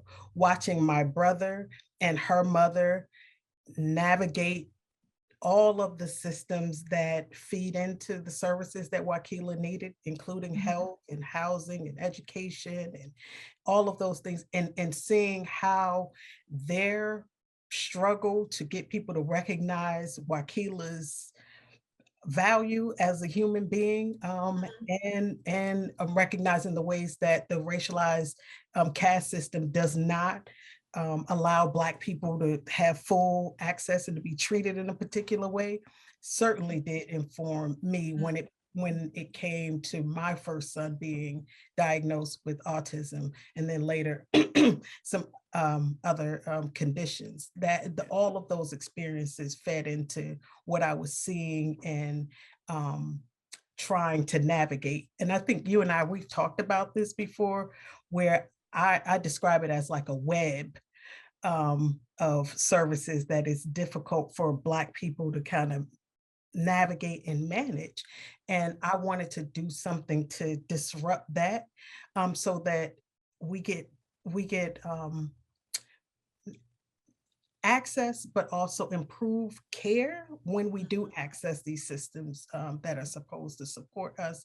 But then also thinking beyond just accessing the systems, but creating new institutions that are designed to best meet our needs, are some of the reasons why I thought it was necessary to form an institution and try to make change at a system-wide level, as opposed to just doing, something on a smaller scale. Obviously, you tell this, kind of long story trajectory about how and why this is important to you.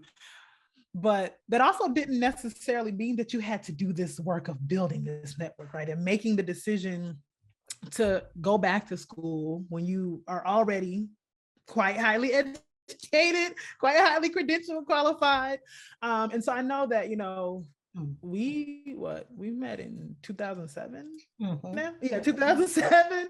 And I think as long as I've known you, you've talked about this in some way, but obviously it was in the last, probably over the last, I guess, maybe 8 years or so that you really started talking. Like, good grief, yeah. That you started talking about this transition. which, as you mentioned in your bio, it started with, some certificate programs and then went on to this master's program. And that, this master's program ended up leading you to think about, because what is it? It's your, it's my capstone project. Yeah, it's the capstone project for the master's. But then obviously the master's degree is not the thing that you're looking for. You were looking for the information, the knowledge, to be able to familiarize yourself with the literature. But also know that it's been a serious undertaking. It's been a lot of work. Because your oldest is in his early 20s and the youngest is 12. 12 on Saturday. Yeah. You are good. And so, and so I'm just thinking about, I know you mentioned earlier, and I wanted you to talk more about how you have done this work in community. Because, as we were talking, I think maybe last week, you were talking about the way people were talking about this being work that serious work that you were doing. And you were adamant about explaining how, even though you are the face, your name, that beyond even just the 12 people that sit on that steering committee, that there are so many, in particular, Black women who have helped this process in its gestational stages, help with various sort of material, resources to develop this. So I wanted you to maybe talk about the way you've gathered and been gathered by Black women in the process of creating this network. Yeah. I think my first gathering comes from my mother. I can recall my mother saying to me, after Jabril received his diagnosis, that his diagnosis and my work to ensure that he gets the supports that he needs was not about me or him, but that it was about a larger experience, and that it was my duty to think about the needs of other Black people and families. Not that I was not supposed to do what was necessary for my son, but she always kept me thinking about the experience in a much broader way. And so that, I think that began my first gathering. Like, listen, this is not just you, this is us, it's a we. And certainly when it came time to think about developing an institution, like that idea is a big idea, and it's been fostered by the belief and support of so many Black women. Like I can recall having Kanetta Hammond Perry and I are very close friends. She's also a Black woman historian, and we would do these weekly walks together.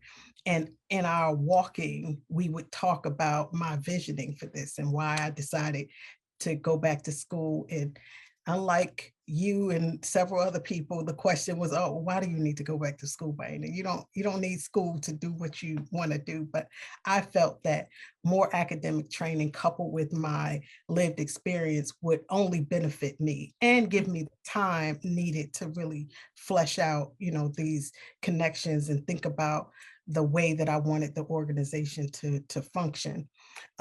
So those weekly talks with her, and over the course of my, like you mentioned, it's really been a solid 12 years of like working towards this end. And it came as a result of Idris's diagnosis back in 2013, I think. Anyway, I experienced more challenges than I did when Jabril was first diagnosed, and I felt more compelled then to do some serious work in terms of making systemic changes. And when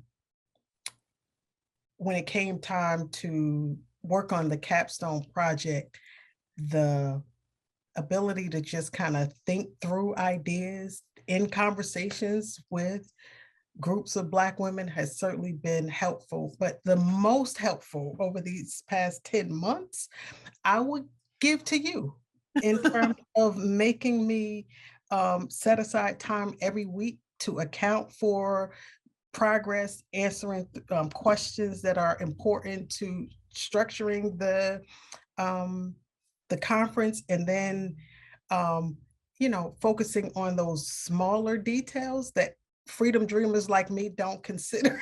When you're imagining this new world, you don't think about the nuts and bolts.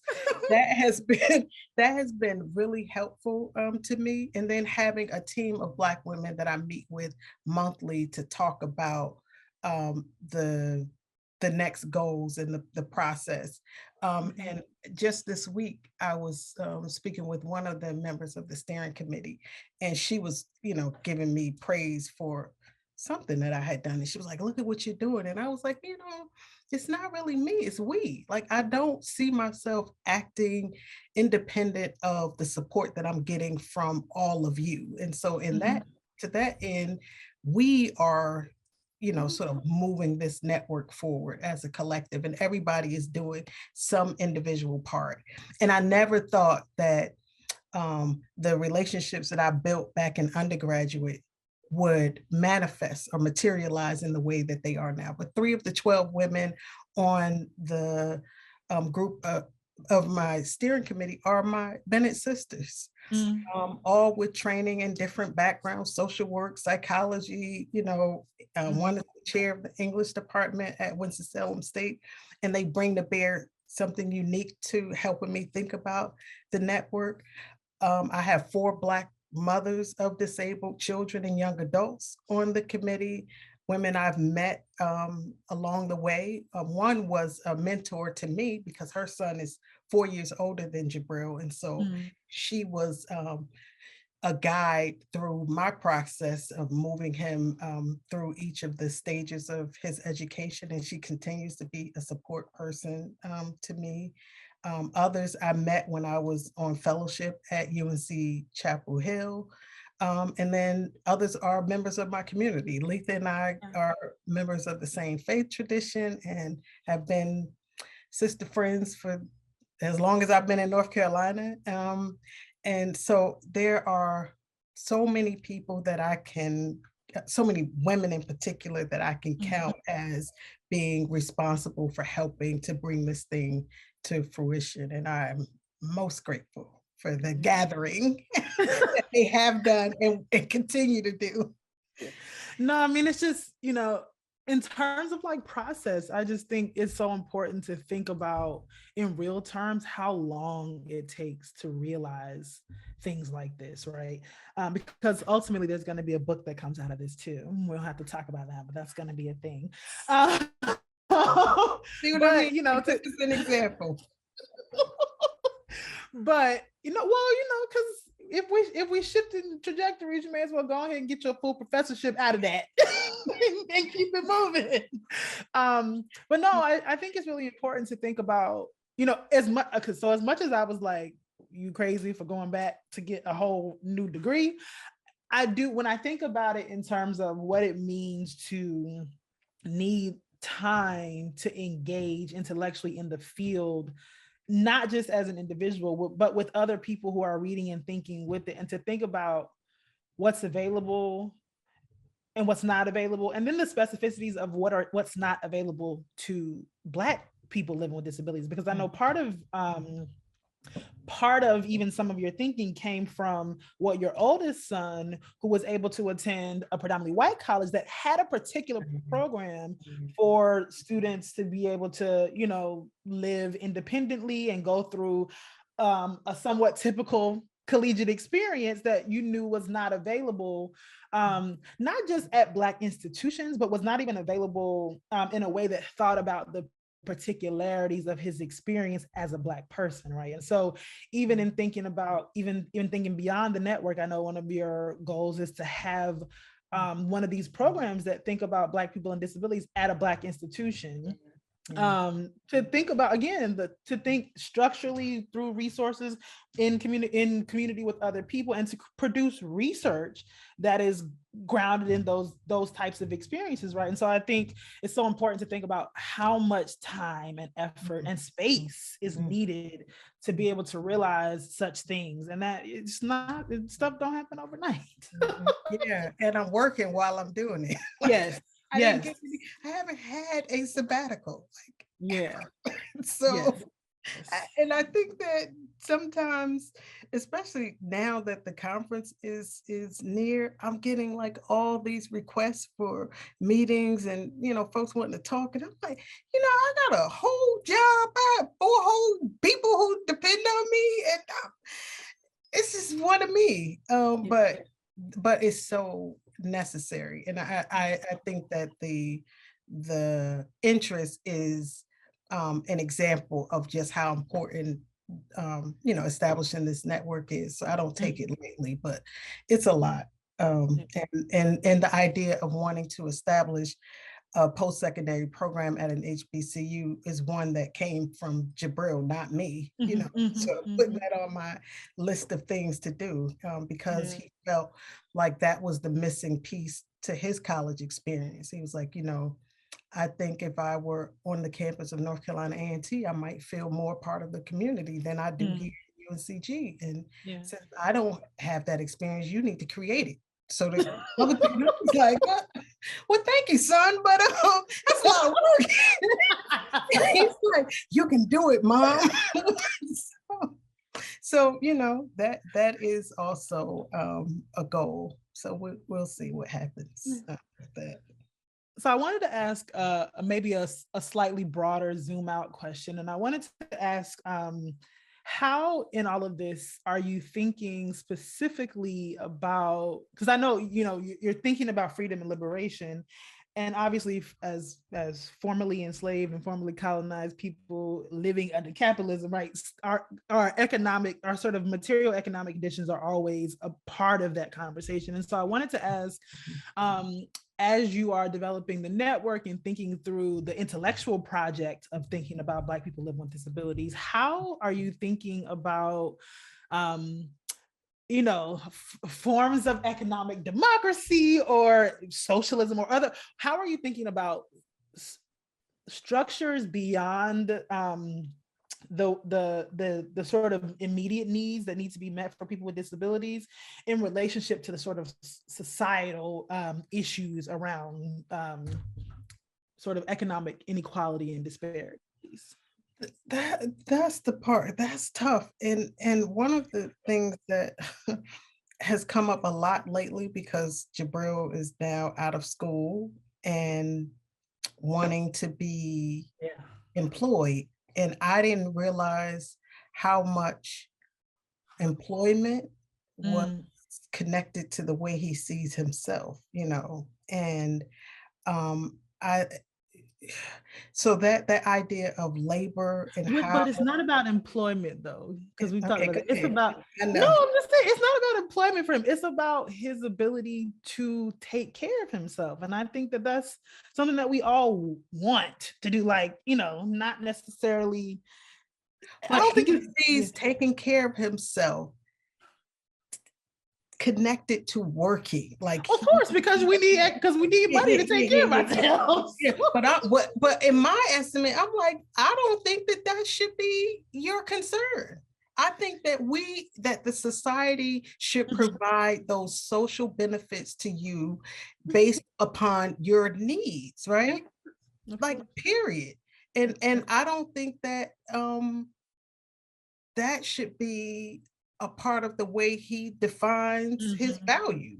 Like, of course it shouldn't. Right. Yeah. But that's a reality. And so I think that under a capitalist system, the productivity and labor is value is assigned based on those things. And I think that in a struggle for liberation, thinking more about this idea of labor and how we conceptualize that, so that people are not discarded and confined to entrenched social marginality because they are not able to provide economically. And the other thing that happened recently that really pissed me off, we got a call from Social Security about Jabril's benefits, right? And they wanted to reduce his benefits because last year, when he was still in school and doing a internship, he made $850.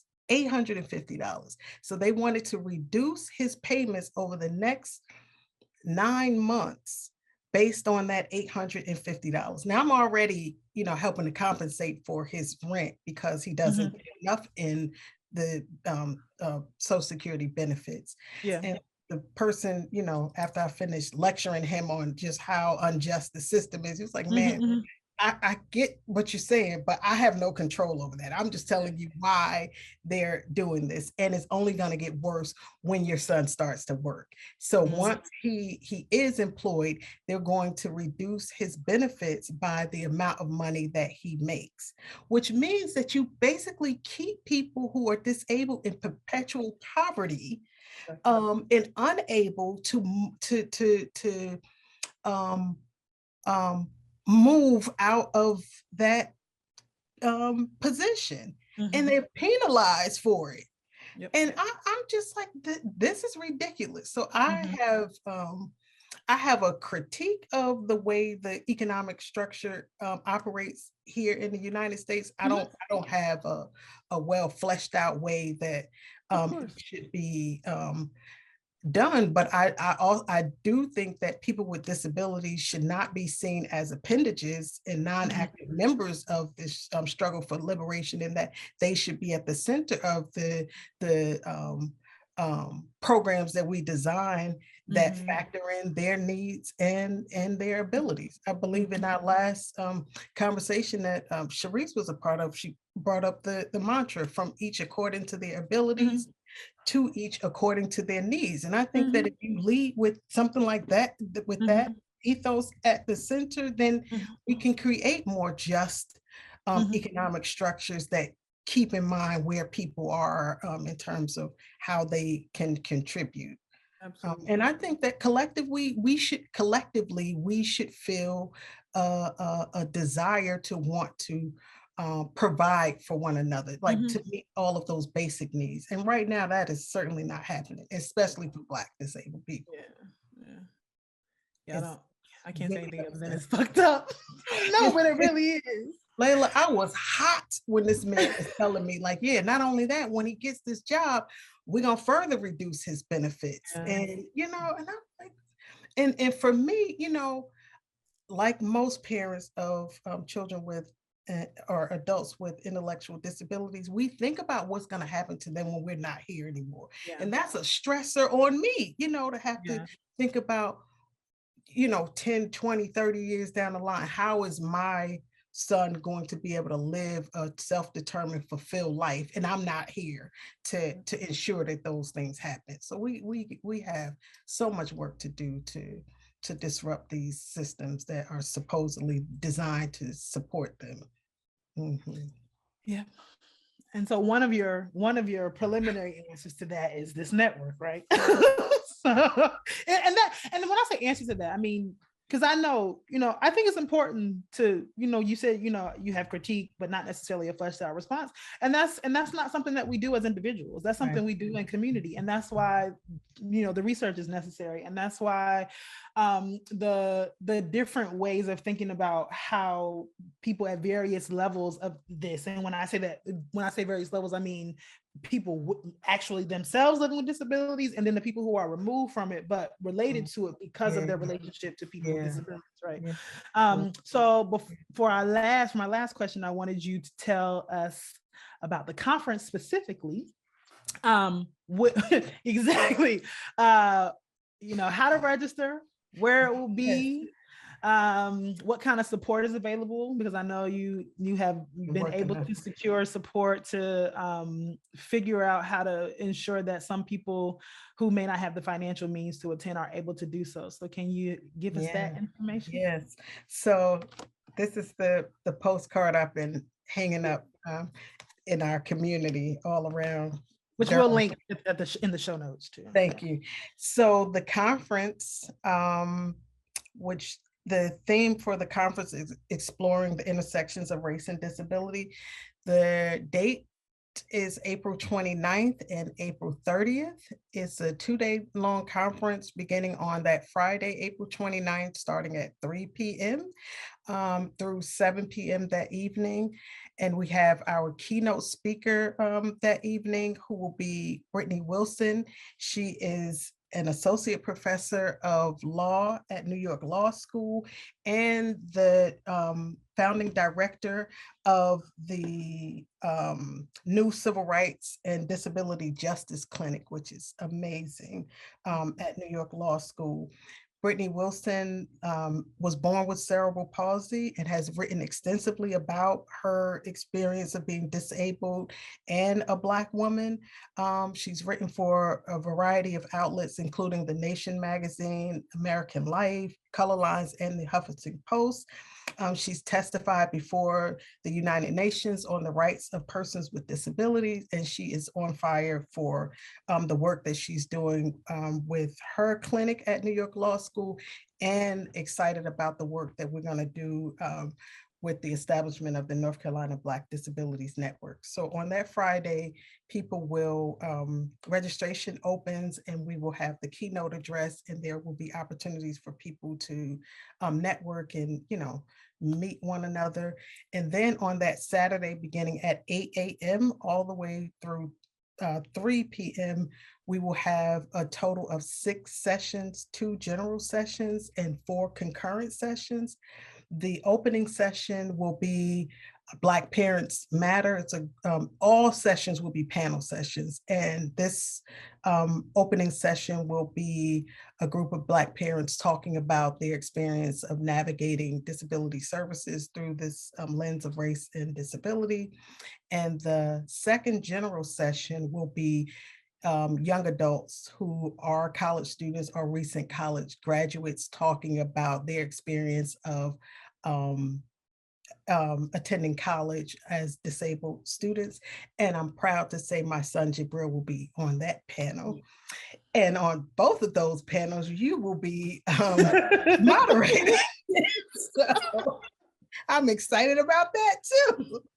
And then the 4 concurrent sessions, there will be 2 in the morning following the first general session and 2 in the afternoon just prior to the second general session. And they range in topics. The first one is on the role of academics in preparing future professionals. The second session is where do we go from here, 21st century models for employment and living. We have a session on advocacy and knowing your legal rights. And then the 4th one is overcoming barriers, making services more accessible to Black disabled communities. And in terms of support for individuals who are disabled living in North Carolina, I have the support of the North Carolina Council on Developmental Disabilities to provide funds for registration. There will be a link on the webpage for North Carolina Black Disabilities Network that allows people to apply for financial support for registration. Can I ask about that? Is that for people with disabilities who want to attend the conference? Does that also apply to parents who have minors with disabilities? So yes, Okay. It does. Thank you for that. And I understand that it could be a barrier for parents as well. So we have individual donations that have come in to assist with family members who want to come, but may not be able to afford that. And that there will be a link on the webpage for those folks to go to if they want to apply for assistance for registration. Okay. The website is www.ncblackdisabilitiesnetwork.org. And people can go there to see, registration is in big, bold, red letters on the website, register here. And then they can find out more about the conference organizers, the steering committee, who all the panelists are, and information about hotel venues, as well as accessibility, meeting accessibility needs. There's a way for people to indicate that they need certain accommodations and supports, and I'm the contact person for that. So they'll just have to email me. There's also a phone number where you can leave a message if you need to, indicating what supports might be needed for that. Ideally, registration fees range from $30 to $50. $50 for professionals and academics, $30 for students, $35 for parents, and there's a 40 to 45 for community people to attend. So we tried to keep it affordable for everyone, but I recognize that sometimes any amount is too, it makes it difficult for some people to attend. And I hope that we can help to address that. One more thing about the conference. I'm looking to bring together what seem to be disparate groups. And by that, I mean academics / educators, service providers, and practitioners together with Black disabled communities. Because oftentimes, though all of these various groups serve the population, they operate in silos. And so the point was to try to bring us together to have robust discussion around a range of issues and work towards strategizing to eliminate those barriers. So that was the idea in mind. And the intention is to have biannual conferences that focus on a set of issues and work to address them. Mm-hmm. I hope you feel proud of yourself. You've done a lot of work.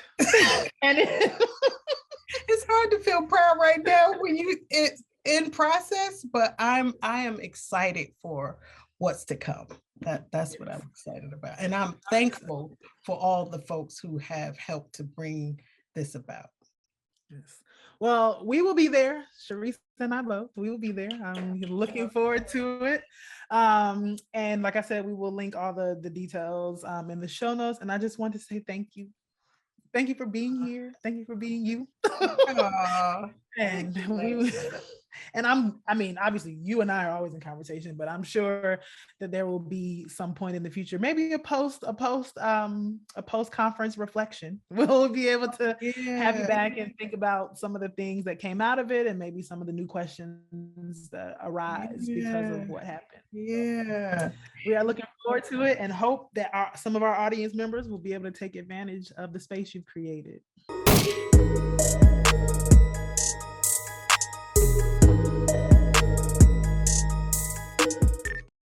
All right, y'all. So for this week's writing reflection, I've been thinking a lot about where one writes. Because prior to the pandemic, and especially when I was in Minnesota, I did like 95% of my writing outside of my home. Like I would always go to coffee shops in particular. And then there are some days when I was doing like a writing retreat where I was doing like 8 to 12 hours of writing, I would like hop from different coffee shops. But I have never been one to do my work in my office. I do the job in my office on campus, but the work, I never really did it on campus and rarely in my house, mostly in coffee shops. Once the panty hit, I had to sort of rethink that, right? Because everything was shut down. And so I tried to use different spaces in my house. So in my other apartment, I rarely use the living room just because I don't really watch TV and because there was boxes in there just for various reasons. But once the pandemic hit, I like cleared it out and I got like one of those TV tray type things. And I would actually use to write in my living room. Sometimes I'll write in the kitchen, I will write in the spare bedroom. And so just to sort of get a different sort of environment or feel when it came to writing. Once I moved to Chicago and things were opened up somewhat, I got back into the sort of habit of going to cafes again. But then once I got to a certain point in the book where I needed to have a lot of sources around me, I just finally started using my desk. I always have a desk, but I finally started sort of writing at my desk systematically. And I haven't really got out of that since that sort of turning point, which was maybe like November, December. I barely go outside. Okay. Like I go check my mail. All my mail and all that is inside because we have a front desk and blah, blah, blah. But like, I rarely go outside. And so it's interesting that I got sort of used to writing in my home again, primarily, well, writing in my home for really probably the first time because I didn't want to carry a whole bunch of books elsewhere. And so the sort of upshot of this is like for you, for people who are writing or for people who are trying to develop a writing practice, where you write really matters. And also thinking about what do you need around you. So I'm somebody that's like an abundance lover. So I have a lot of stuff on my desk. I'll have like a lot of pens. I'll have my, this here, like my little book weight.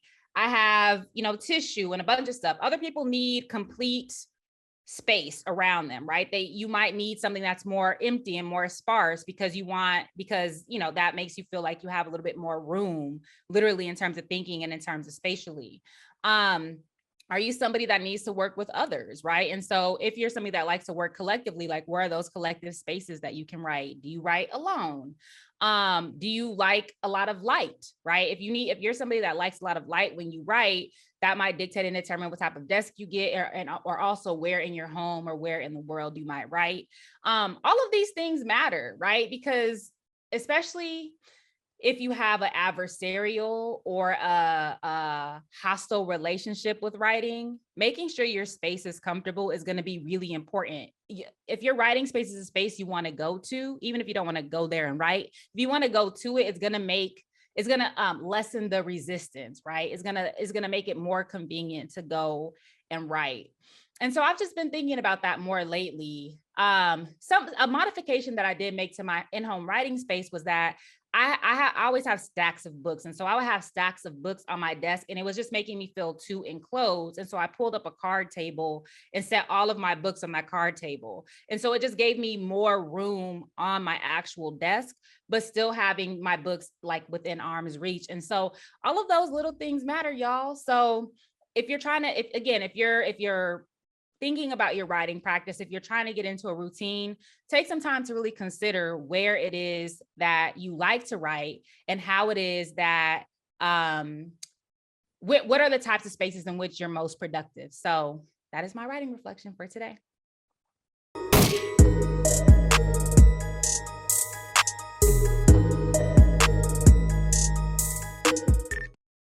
All right, y'all. So before we get out of here, we just want to remind you once again about our monthly review series that we're doing, the Revisiting the Classics.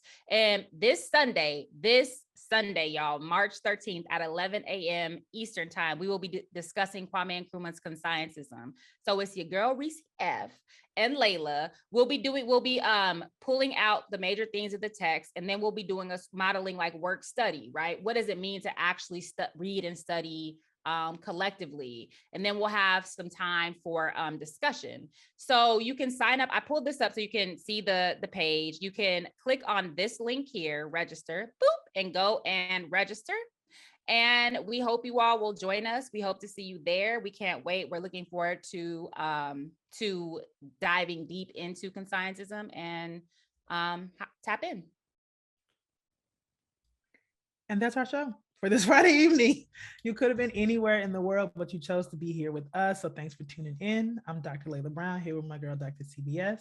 Thanks as always to Two Black in the Back, and we're signing off. Peace.